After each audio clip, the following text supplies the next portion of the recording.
చంటి అక్షితని క్షమిస్తాడా? తన ఇంట్లో నుంచి బయటికి పంపించేస్తాడు. అందుకని చెయ్యని నేరాన్ని నువ్వొప్పుకుంటున్నావా? నీ జీవితాన్ని నాశనం చేసుకుంటున్నావా? ఒకరోజు నువ్వే చెప్పావు కదమ్మా, అక్షిత పిచ్చిది, ఆవేశపరురాలు, అంతకంటే అమాయకురాలు. తన తెలివి తక్కువతనంతో, ఆవేశంతో తన జీవితాన్ని నాశనం చేసుకుంటుంది కాబట్టి నువ్వే దగ్గరుండి తనని చూసుకోవాలి అని చెప్తే తను నీ చెల్లెలు కాబట్టి తనని జాగ్రత్తగా చూసుకోమని చెప్పాను. అలాగని దాని కారణంగా నీ జీవితం నాశనమయ్యే పరిస్థితులొస్తే ఊరుకోమని నీకు చెప్పలేదు కదా. తప్పు చేసినప్పుడు దండించాలి పల్లవి. మన మంచితనం ఎదుటి వాళ్ళకి చేతకానితనంగా కనపడకూడదు. చెల్లెలే కదా అని చెప్పి అన్నీ తెలిసి నువ్వు సైలెంట్గా ఉన్నావు.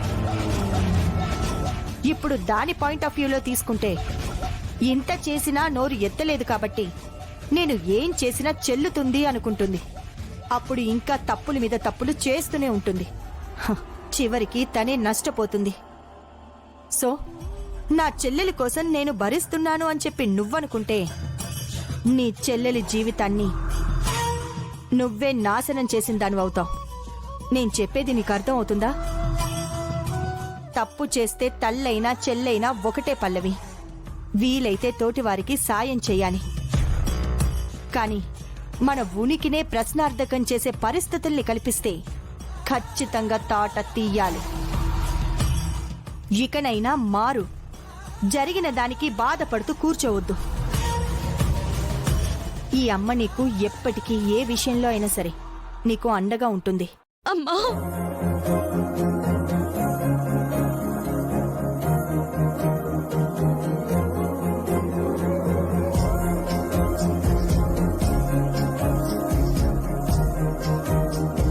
అర్థమైందమ్మా. ఇక నుంచి నేనెలా ఉండాలో అలాగే ఉంటాను. ఎంతకాలం చెల్లెలే కదా అని భరించాను. ఆ భరించడం తనకి సహాయపడుతుంది అనుకున్నాను, కానీ దాన్ని ఇంకా అగాధంలోకి తోసేస్తుందనుకోలేదు. నా చెల్లెల్ని కాపాడుకోవడమే నా లక్ష్యం.